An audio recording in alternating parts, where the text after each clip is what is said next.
Costa, joven,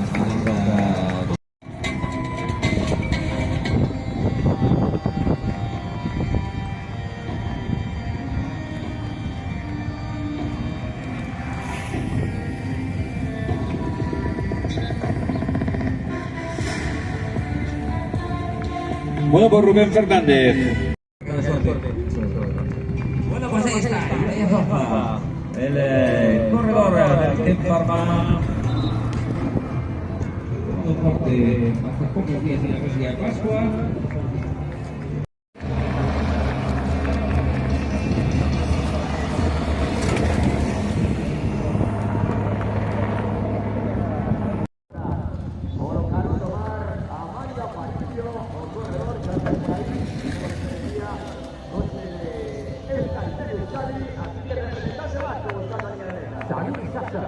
De 24 años, se utiliza la el día de hoy. Ya conoce lo que va a pasar esta carrera en el año 2023.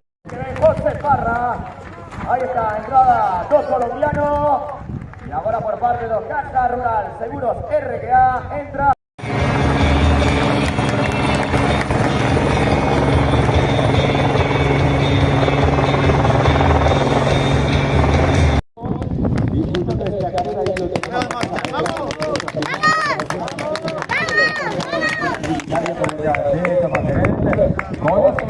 Conoce el Tour de Francia, conoce la Vuelta a España, imprescindible con su labor.